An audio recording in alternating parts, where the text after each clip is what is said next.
ప్రతి సంవత్సరం ఇవాల్టి రోజున అంటే ఈ కార్తీక శుక్ల పాడ్యమిని శాస్త్రముల్లో బలిపాడ్యమి అని అంటారు. అంటే ఇవాల్టి రోజున గోపూజను చేసి బలీంద్ర చక్రవర్తి పూజను కూడా చేయడం అనేటటువంటిది పద్ధతి. వెనకటి నుంచి వచ్చినటువంటి పద్ధతి. మొదటి ప్రాతకాలంలో గోవులను పూజించి ఆ సాయంకాలంలో బలీంద్ర పూజను కూడా నిర్వహించడం అనేది అనాది కాలం నుంచి వచ్చినటువంటి పరంపర. కాబట్టి ఇవాటి రోజున మేము శృంగేరి క్షేత్రంలో ఉన్నప్పుడైతే అక్కడ ఉన్నటువంటి గోశాలలో గోవులన్నింటినీ కూడా పూజించడం అనేది జరుగుతుంది.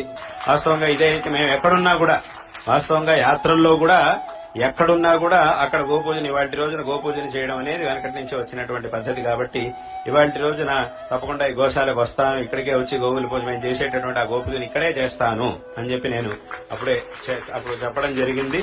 తదనుసారంగా ఇవాటి రోజున ఇక్కడ ఈ విశేషమైనటువంటి గోశాల, అందులోనూ మా పరమ పూజ్య గురువర్యులు జగద్గురు శ్రీ శ్రీ భారతీ తీర్థ మహాస్వామి వారి యొక్క సన్యాస స్వీకారమైన 50వ సంవత్సరంలో ప్రారంభమైనటువంటి ఈ గోశాల